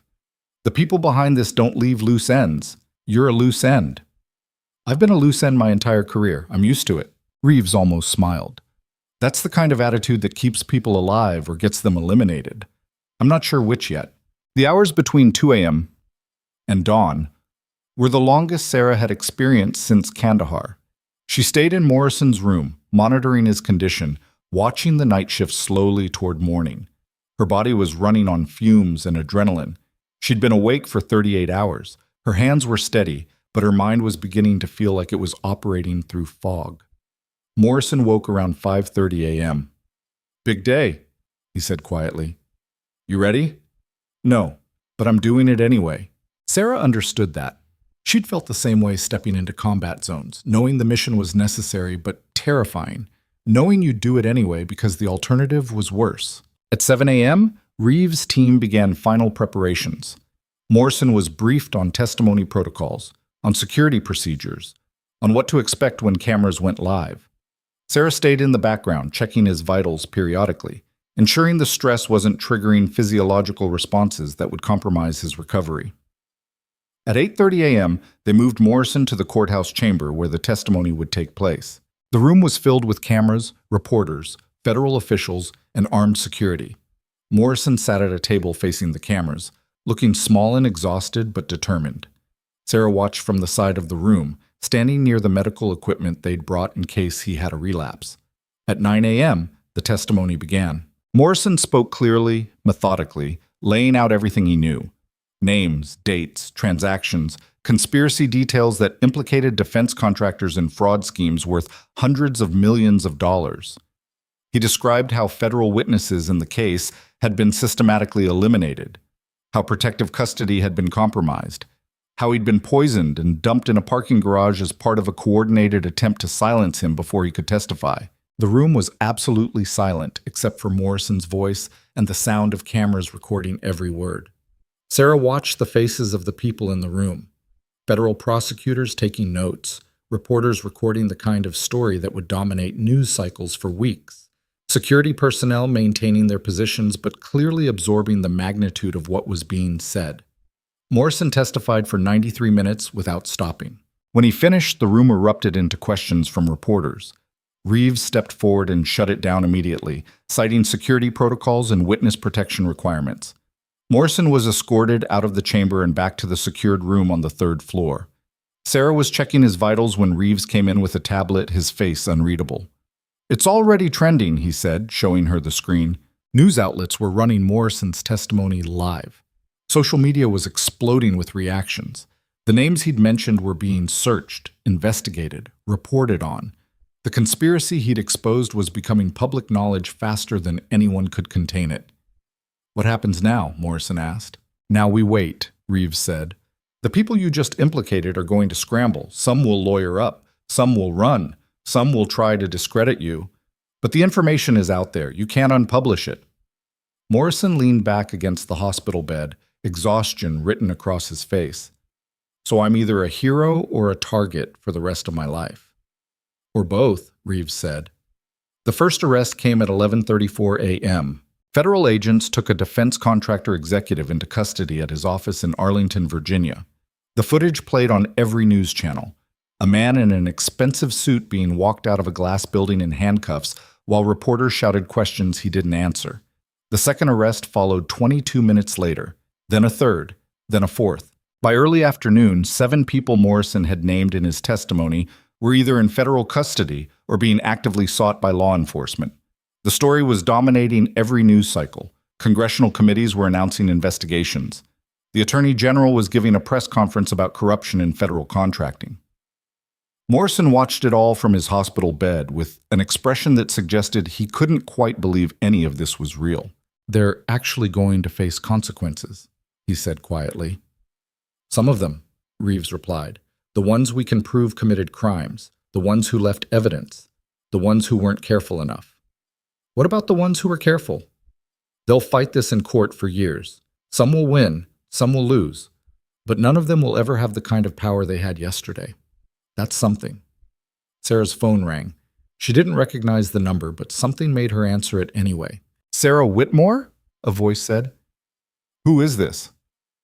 "This is Dr. Patricia Lansing from Riverside Medical Center. I'm calling because Dr. Marcus Webb was admitted to the ER about an hour ago. He's presenting symptoms that we think might be related to chemical exposure. He's asking for you." Sarah felt ice spread through her chest. "How severe?" "Moderate. We've started treatment protocols, but he specifically requested you. Said you'd know what to do." "I'll be there in 90 minutes, Sarah said. She ended the call and looked at Reeves. "Webb was exposed," she said. "They got to him." Reeves' expression darkened. "When?" "I don't know. He's in the ER now, asking for me." "You're not going back there. It's too dangerous. If they targeted Webb, they might be waiting for you to show up." "He's sick because I warned him and he didn't listen. I can't just leave him." "You can, and you should. He made his choice." Sarah looked at Morrison, still lying on the hospital bed, recovering from an assassination attempt that should have ended him. Then she looked at Reeves, who'd spent the last 48 hours trying to keep everyone alive through a situation that kept escalating. "No," she said finally. "I'm going." Reeves tried to argue. Sarah ignored him. She was already gathering her things, already moving toward the door, already making the decision that professional competence mattered more than personal safety. The drive back to Riverside Medical Center took 86 minutes with federal escort. Sarah spent the entire time on the phone with Dr. Lansing, walking her through organophosphate treatment protocols, explaining the specific medication ratios that had worked on Morrison, describing the warning signs of cascade failure.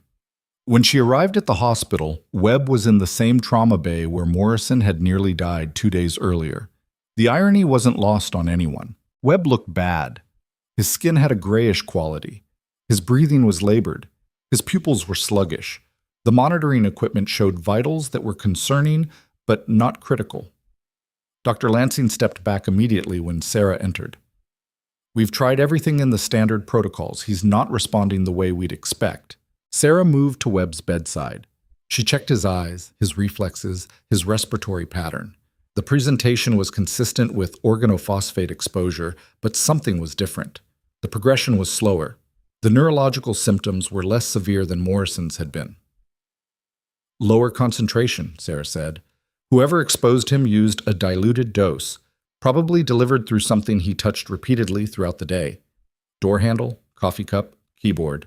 She began adjusting his medication regimen, increasing the atropine, adding pralidoxim at a lower dose than she'd used for Morrison.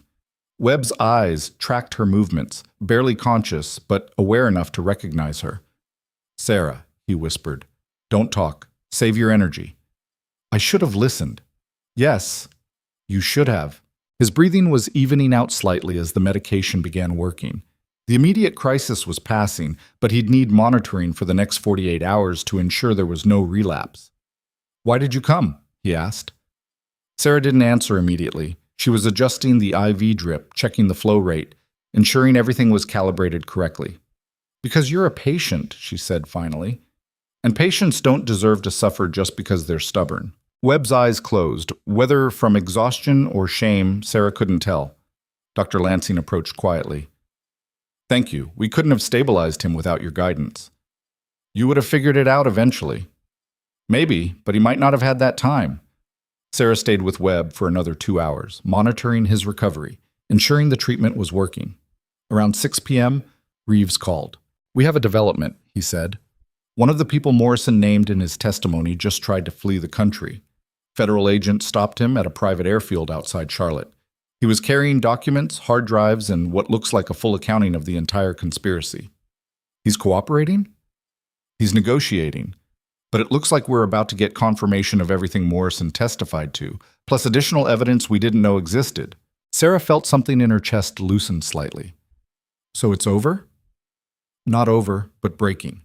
The institutional protection these people had is collapsing. People are choosing self-preservation over loyalty. It's going to get messy." "It was already messy." "Fair point." Sarah ended the call and returned to Webb's bedside. He was sleeping now, his vitals stable, his recovery progressing. He'd be okay. Probably traumatized, definitely humbled, but alive. Kat appeared in the doorway around 7 p.m. She looked nervous. "Can I talk to you?" she asked. Sarah stepped outside into the hallway. "I wanted to apologize," Kat said, "for everything. For the way I treated you, for undermining you, for laughing when other people dismissed you. I was wrong." "Okay. Is that all you're going to say?" "What else is there? You apologized. I accepted it. We move forward." Kat looked uncomfortable. "It's just, I don't understand how you can be so calm about it. If someone had treated me the way we treated you, you'd be angry," Sarah finished. "You'd want revenge or acknowledgement or something that made the humiliation worth it. I get that. But anger takes energy I don't have. I did my job. I saved lives. That's what mattered. Even when nobody appreciated it? Especially then." Kat stood there for another moment, then nodded and left. Sarah returned to Webb's room. His eyes were open now, watching her. "You could have let me die," he said quietly. "No, I couldn't." "Why not? I treated you terribly. I dismissed you, humiliated you, actively worked to make you invisible. You had every reason to walk away. Sarah pulled up a chair beside his bed. Because that's not who I am. You spent 7 years deciding who I was based on what you wanted to see. That was your mistake. But it doesn't change my responsibility to do the job correctly. Webb was quiet for a long moment. I'm going to lose my position here, aren't I? Probably. The hospital administration is going to need a scapegoat for how badly this situation was mishandled. You're the obvious choice. That's fair. It is. What about you? What happens to you after all this? Sarah considered the question. I don't know yet. Reeves offered witness protection. New identity, new location, new life. But that feels like running. From what? From the idea that I deserve to exist without apologizing for it. I spent 8 years in the military learning to be competent under impossible conditions. Then I spent 7 years here learning to be invisible because competence was threatening. Maybe it's time to stop choosing invisibility. Webb closed his eyes. I'm sorry for all of it. I know. Sarah stayed with Webb until his replacement physician arrived, a young doctor who looked competent and appropriately concerned about the unusual poisoning case. She briefed him on the treatment protocol, on the warning signs to watch for, on the recovery timeline Webb should expect. Then she left Riverside Medical Center for what she suspected might be the last time. Reeves was waiting in the parking lot with a federal vehicle. How is he? Reeves asked. He'll survive. Whether his career survives is a different question. And you? Are you ready to disappear into witness protection?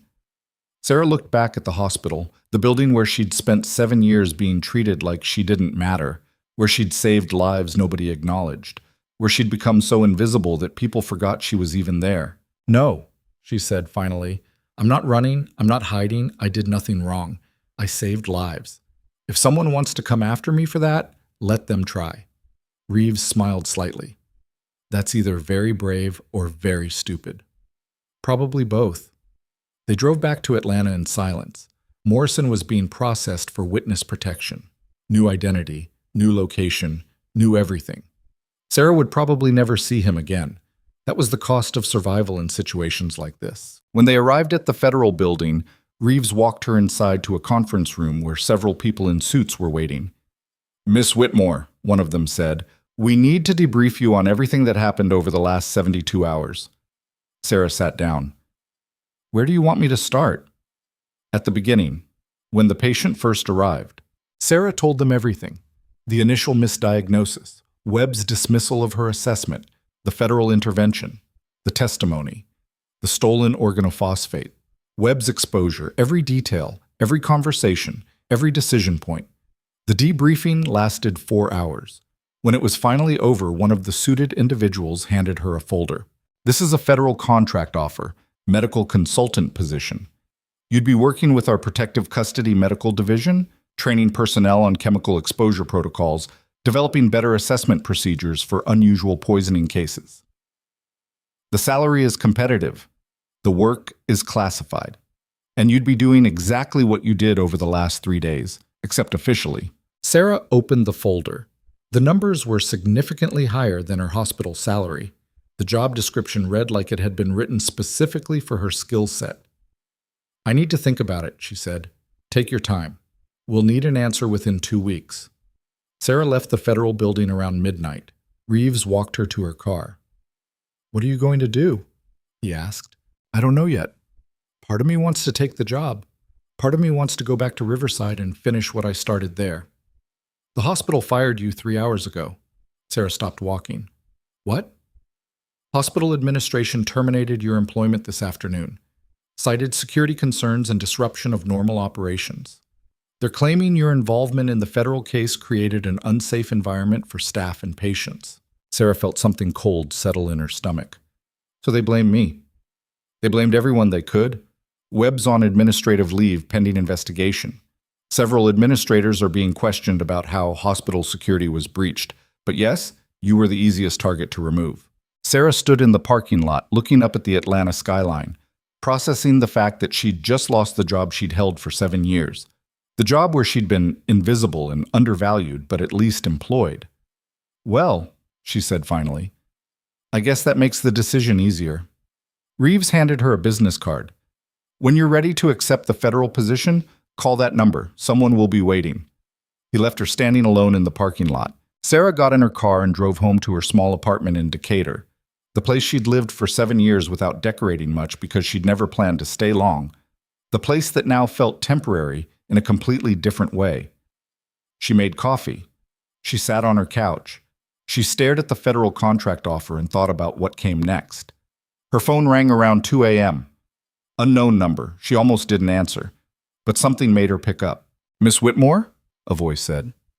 Male, calm, the kind of voice that suggested professional detachment. "Who is this?" "Someone who's very interested in your recent activities. You cost some very powerful people a great deal of money and credibility. They're not happy about it." Sarah's blood went cold. "Is that a threat?" "It's a statement of fact. You should consider the federal protection offer very seriously, because the alternative is that you remain a very visible target for people who solve problems permanently." The line went dead. Sarah sat in her dark apartment, holding the phone, understanding with absolute clarity that her life had just changed in ways she couldn't fully anticipate. She'd spent 7 years trying to be invisible. Now she was the most visible person in a conspiracy that had just collapsed publicly. And somewhere out there, people who'd tried to eliminate a federal witness were making plans for what to do about the nurse who'd saved his life. Sarah sat in her dark apartment, holding the phone, understanding with absolute clarity that her life had just changed in ways she couldn't fully anticipate. She didn't sleep that night. Instead, she sat at her kitchen table with the federal contract offer spread in front of her, a cup of coffee going cold beside it, and her mind working through every possible scenario for what came next. The threat had been clear. Someone was watching. Someone was planning. Someone had decided she was a problem that needed to be solved. But Sarah had survived 8 years in combat zones where people actively tried to kill her every day. She'd survived 7 years of institutional humiliation that tried to erase her existence through dismissal and contempt. A phone call from someone hiding behind anonymity didn't scare her the way they probably thought it would. It made her angry. Around 5 a.m., she made a decision. She picked up her phone and called the number on Reeves's business card. He answered on the second ring. "Whitmore, you okay?" "I got a call last night, anonymous, someone making it very clear that I'm a target." Reeves was quiet for a moment. "We anticipated that. Did they make specific threats?" "They suggested I should accept federal protection because the alternative was being eliminated permanently." "That's a threat. We can trace the call, see if Bob—" "I don't want you to trace it," Sarah interrupted. "I want you to use it." "Use it how?" "Whoever called me is connected to the people Morrison testified against. They're watching me, which means they have surveillance capability. If they're watching me, we can use that to draw them out." Reeves was silent for several seconds. When he spoke again, his voice was careful. "You're suggesting you become bait." "I'm suggesting I stop hiding and start controlling the situation. These people think I'm vulnerable because I lost my job, because I'm alone, because I'm just a nurse who got caught up in something bigger than herself. Let them think that. Let them make a move, and when they do, you're ready." "That's incredibly dangerous." "So is spending the rest of my life looking over my shoulder." More silence. Sarah could hear Reeves thinking through the tactical implications, the operational risks, the political fallout if something went wrong. "I need to run this up the chain," he said finally. "This isn't a decision I can make alone." "How long?" "Give me 6 hours." Sarah spent those 6 hours preparing. She went through her apartment methodically, identifying every possible entry point, every sightline from outside windows, every tactical weakness. She'd learned this in Kandahar, how to assess an environment for threats, how to create defensive positions, how to survive when the world decided you were a target.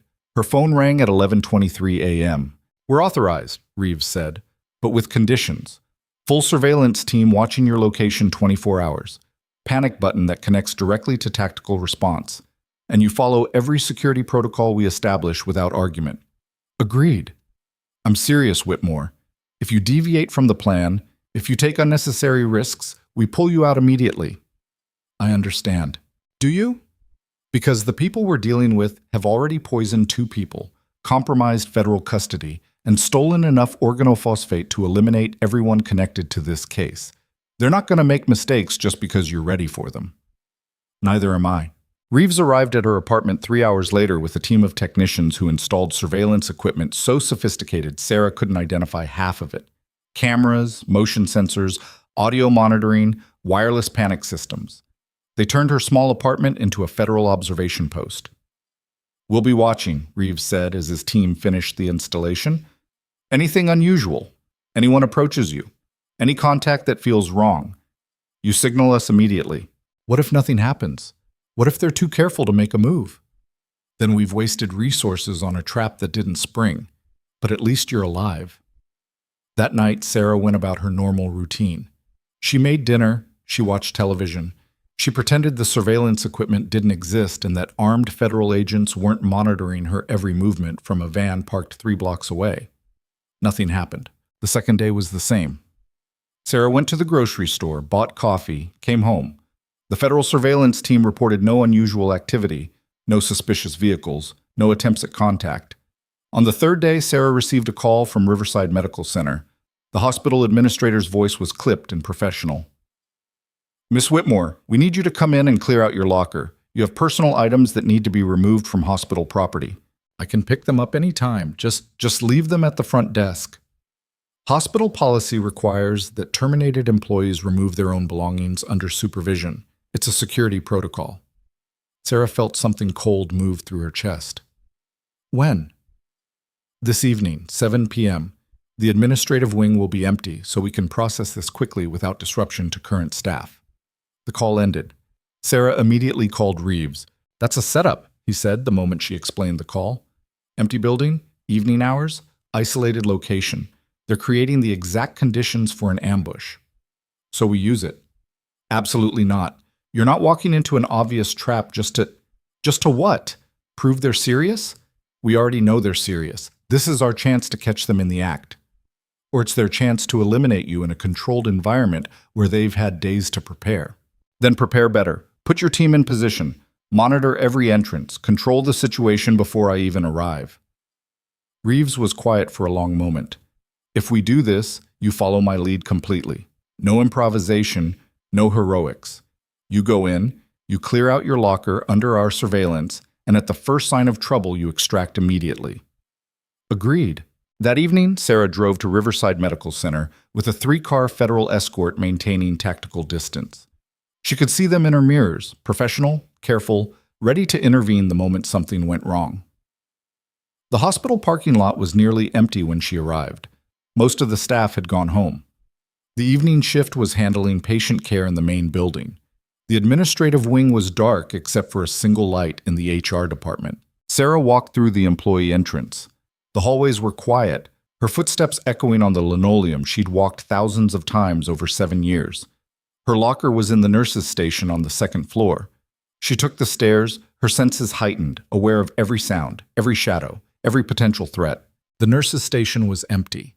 Her locker was in the corner, exactly where it had been for 7 years. She opened it with the combination she'd memorized and began removing her belongings. Extra scrubs, a pair of backup shoes, a coffee mug someone had given her 3 years ago that she'd never used. "Sarah," she turned. Webb was standing in the doorway. He looked terrible, pale, exhausted, the kind of worn-down appearance that came from barely surviving a poisoning attempt and then facing the professional consequences of years of poor judgment. "What are you doing here?" Sarah asked. "I could ask you the same thing. You don't work here anymore." "I'm clearing out my locker. Hospital policy." Webb nodded slowly. "I'm on administrative leave, pending investigation. They're probably going to fire me. Take my medical license. Everything I worked for." That's what happens when you prioritize ego over patient care. Webb flinched. I know that now, but it doesn't make it easier." Sarah went back to emptying her locker. She had no interest in Webb's crisis of conscience. "I wanted to apologize," Webb said. "Really apologize. Not just for what happened with Morrison, but for everything. 7 years of treating you like you were worthless. 7 years of dismissing your expertise because it threatened my authority. 7 years of making you invisible because I couldn't handle the idea that you might be better at this than I am." Sarah stopped moving. She turned to face him directly. "You're apologizing now because you got caught, because your career is ending and you need to feel like you're taking responsibility. But you had 7 years to treat me like a human being.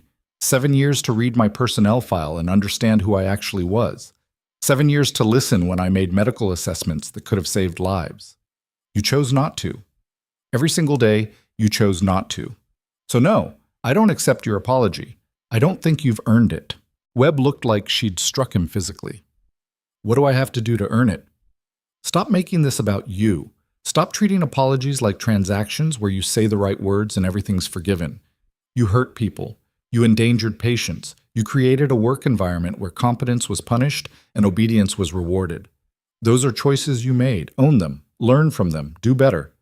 But don't expect me to make you feel better about it. She turned back to her locker. Behind her, Webb's footsteps retreated down the hallway. Sarah finished emptying her belongings into a small bag. 7 years reduced to a coffee mug and some worn-out scrubs. That was all she had to show for her time at Riverside.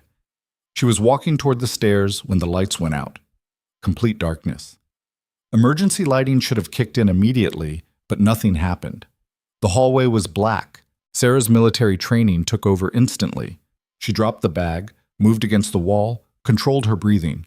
Her hand found the panic button Reeves had given her, a small device clipped to her belt that would signal the federal team immediately. She pressed it. Nothing happened. No vibration. No confirmation signal. The device was dead. Someone had killed the power and jammed the communications simultaneously. Professional work. Coordinated. Exactly the kind of operation you'd expect from people with institutional resources. Sarah moved carefully through the darkness, using the wall to navigate, heading toward the stairwell. If she could reach the ground floor, she could get outside where Reeves's team was positioned. She was halfway to the stairs when she heard footsteps. Not panicked, not rushed. Measured, careful footsteps that suggested someone moving with purpose through the darkness. Sarah pressed herself against the wall, barely breathing. A voice came from the darkness. Male, calm, professional. "Miss Whitmore, we just want to talk." Sarah didn't respond. "We know you're here. We know the federal agents are outside. We know they're probably planning some kind of dramatic intervention. But here's the thing. We control the infrastructure of this building, the power systems, the communications, the security feeds. Your federal friends can't see or hear anything happening inside right now." Sarah's mind was working tactically. The stairwell was 20 feet away. If she could reach it, she could move faster than whoever was in the hallway could react. "We're not here to hurt you," the voice continued. "We're here to offer you a choice. Walk away from this entire situation. Take a significant financial settlement. Disappear. Or continue being a problem and we solve problems permanently." Sarah moved. Fast, silent, trained. She covered the 20 feet to the stairwell in under 3 seconds. The door was locked. She tried the handle again. Locked from the inside. Someone had secured it deliberately. Footsteps behind her. Closer now. "There's no way out, Miss Whitmore. We've sealed every exit. This conversation is happening whether you want it to or not." Sarah turned to face the darkness. Her eyes were adjusting slightly, enough to make out shapes. 2 figures, maybe 3. She was outnumbered in an environment they controlled. But she was Sarah Whitmore. She'd survived worse. "Here's my counteroffer," she said, her voice steady. "You walk out of this building right now, turn yourselves into federal authorities, and hope they're more forgiving than I am." One of the figures laughed. "You think you're in a position to make demands? I think you've made a critical mistake." "What mistake?" "Assuming I came here alone." The emergency lights suddenly flooded on. Not the normal lighting, something brighter, more intense. And in that sudden illumination, Sarah saw the 2 men clearly, both wearing maintenance uniforms, both carrying equipment that looked like it belonged in a hospital, but was probably something much more dangerous. And behind them, coming through a service door she hadn't noticed, were 6 federal agents in full tactical gear. Reeves was among them, his weapon drawn, his expression absolutely cold. "Federal agents, drop whatever you're holding and put your hands where we can see them. Now." The 2 men froze. For a moment, Sarah thought they might actually fight. Then reality set in. They were outnumbered, outgunned, and completely exposed. They dropped their equipment and raised their hands. Reeves moved forward, securing them with practiced efficiency. Another agent approached Sarah. "You okay?" "I'm fine. How did you get in? The stairwells were locked." "Service tunnels. This hospital was built in the 1970s. There are maintenance access points all over the building. We've had teams positioned inside since before you arrived. When your panic button went dead, we knew they'd made their move. Sarah felt her legs go slightly weak. The adrenaline was wearing off, leaving exhaustion in its wake. Reeves finished securing the two men and walked over to Sarah. You did good. Kept them talking long enough for us to get in position. I didn't know you were in position. That was the point. If you'd known, you might have acted differently. We needed them to think they had control. The two men were being escorted out of the building. Sarah watched them go, their faces visible now in the emergency lighting. She didn't recognize them. They weren't hospital staff. They were professionals hired specifically for this. Who sent them? She asked. We're about to find out. The interrogation happened fast. Within 2 hours, both men had given up their employer, a private security contractor working for one of the defense industry executives Morrison had named in his testimony. The executive was arrested before midnight. His office was raided. Documents were seized. By morning, the entire conspiracy had collapsed even further. 3 more arrests, 2 executives fleeing the country but caught at international airports. A federal prosecutor announcing criminal charges against 11 people involved in the fraud scheme. And Sarah's name was everywhere.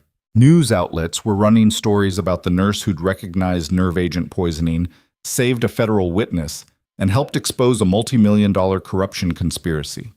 Her photo was on television. Her background was being investigated by journalists. Her military service was being discussed by commentators who suddenly understood why a quiet hospital nurse had known things most civilians wouldn't. Sarah watched it all from Reeves's office, feeling disconnected from the person they were describing. The hero nurse, the military veteran, the woman who'd stood up to institutional corruption. She didn't feel like a hero. She felt exhausted. You're famous, Reeves said, handing her coffee. I didn't want to be famous. I wanted to do my job.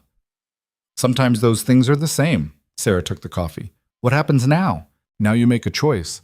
The federal contract offer is still on the table. We'd be lucky to have you. Or you can disappear into witness protection if you prefer. Or you can try to rebuild your civilian life, though I'll warn you that's going to be difficult now that your face is all over the news. Those are all variations of hiding. What's the alternative? Sarah thought about that.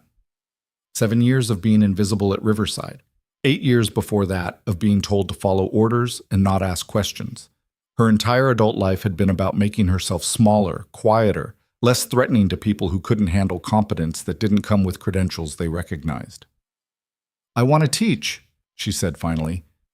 Reeves looked surprised. Teach what? Combat medical response, trauma care under hostile conditions, how to recognize poisonings and chemical exposures that standard protocols miss. Everything I learned in Kandahar and everything I learned keeping Morrison alive. I want to teach it to people who will actually listen. That's actually perfect. The federal contract includes training responsibilities. You'll be developing curriculum, running simulations, teaching protective custody medical teams how to handle exactly these kinds of situations. Sarah considered that. It wasn't invisibility. It was the opposite. Using everything she knew, everything she'd survived, to make sure other people had the knowledge to survive too. Okay, she said. I'll take it. Reeves smiled. Welcome to Federal Service, Consultant Whitmore. The next 3 weeks were chaos. Sarah testified before a federal grand jury. She gave depositions. She worked with prosecutors to build cases against the people who'd tried to eliminate Morrison and everyone connected to keeping him alive. Webb lost his medical license. The hospital's administration was completely restructured. Several executives were forced to resign amid investigations into security failures and institutional negligence. Kat left Riverside and took a position at a different hospital. She called Sarah once to apologize again and to say she'd learned something about humility and paying attention to people you'd written off. Morrison disappeared into witness protection. Sarah received one message through Reeves, a simple thank you for saving his life. Then he was gone, living somewhere under a different name, trying to build a life that didn't include people trying to poison him. And Sarah started her new job. The Federal Medical Response Training Center was located outside Washington, D.C., a secure facility where protective custody teams learned everything from basic trauma care to chemical weapons exposure protocols. Sarah was brought on as the lead instructor for hostile environment medical response. Her first class was 24 federal agents and medical personnel who'd been assigned to protective custody details. They sat in neat rows, notebooks open, looking skeptical about the woman in front of them who appeared too young and too tired to be an expert in anything. Sarah recognized that look. She'd seen it for 7 years at Riverside. "My name is Sarah Whitmore," she began. 8 years ago, I was a combat medic in Kandahar province. 3 weeks ago, I saved a federal witness from nerve agent poisoning that every other medical professional in the room misdiagnosed as a drug overdose. I'm going to teach you how to recognize what everyone else misses, how to keep people alive when protocols fail, and how to trust your expertise even when everyone around you says you're wrong. She pulled up an image on the screen behind her. Morrison's initial presentation in the trauma bay, the vitals that had looked like an overdose, the subtle signs that had indicated something much more dangerous. This patient should have died. He would have died if I'd listened to the attending physician who outranked me. He would have died if I'd followed standard protocols. He would have died if I'd stayed quiet and invisible the way I'd been trained to be for 7 years. The room was absolutely silent. Here's what I learned. Competence doesn't require permission. Expertise doesn't need credentials. And sometimes the quietest person in the room is the one who actually knows what they're doing. Your job is to recognize that person, whether it's you or someone else, and listen before it's too late.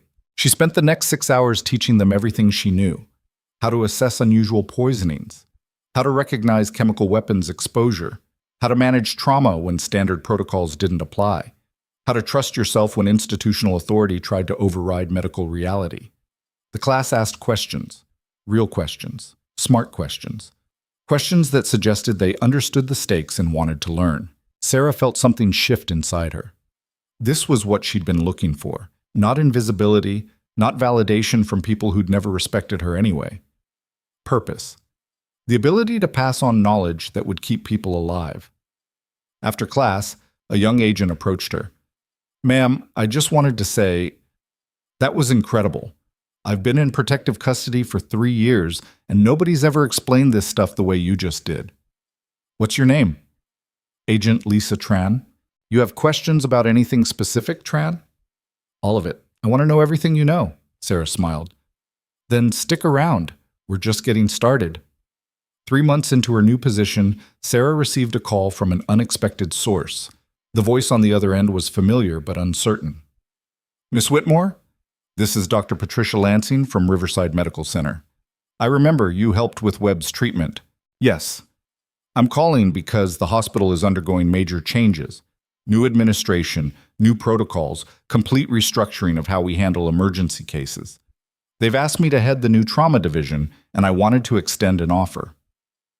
"I'm not coming back to Riverside." "I'm not asking you to. I'm asking if you'd consult. Help us develop better assessment protocols. Train our staff on unusual presentations. Be the person who makes sure we never misdiagnose another nerve agent exposure as a drug overdose." Sarah was quiet for a moment. "Why would I help the hospital that fired me? Because patients deserve better. Because the staff deserves better. Because you're the only person I know who actually has the expertise to fix what's broken there. I'm not asking you to forgive what happened. I'm asking you to help prevent it from happening again." Sarah thought about Morrison, about Webb, about every patient who'd ever suffered because institutional pride mattered more than medical competence. "I'll consult," she said finally, "but on my terms. I design the protocols. I choose who gets trained. And if anyone dismisses my recommendations the way Webb did, I'm done." "Agreed. Completely agreed." Sarah hung up and stared out the window of her office at the Federal Training Center. 7 years of being invisible at Riverside. 3 months of being visible, valued, and actually heard in federal service. She'd spent so long thinking competence required other people's recognition. That expertise needed validation from institutional authority. That being good at something meant nothing if the people around you refused to acknowledge it. She'd been wrong. Competence was its own validation. Expertise spoke through results, not credentials. And the people who mattered, the ones whose lives depended on your knowledge, they recognized it when it counted. 6 months after Morrison's testimony, Sarah was invited to speak at a national conference on emergency medical response. The audience was filled with doctors, nurses, paramedics, and federal personnel, hundreds of people who'd heard her story and wanted to understand how she'd recognized what everyone else had missed. She stood on the stage, looking out at faces that were paying attention, actually listening, treating her words like they had value. "I spent 7 years being invisible," she began. 7 years being dismissed, ignored, and actively undermined by people who decided my expertise didn't matter because I didn't fit their image of what competence looked like. I was too quiet, too tired looking, too unwilling to fight for recognition. The audience was completely silent. But here's what I learned. Being underestimated is only a disadvantage if you let it be. Every time someone dismissed me, I got better at my job. Every time someone ignored my assessment, I learned to trust my expertise more completely. Every time someone tried to make me invisible, I became more certain of who I actually was. She pulled up the image of Morrison's initial presentation again, the case that had changed everything. This patient survived because I refused to be quiet when it mattered.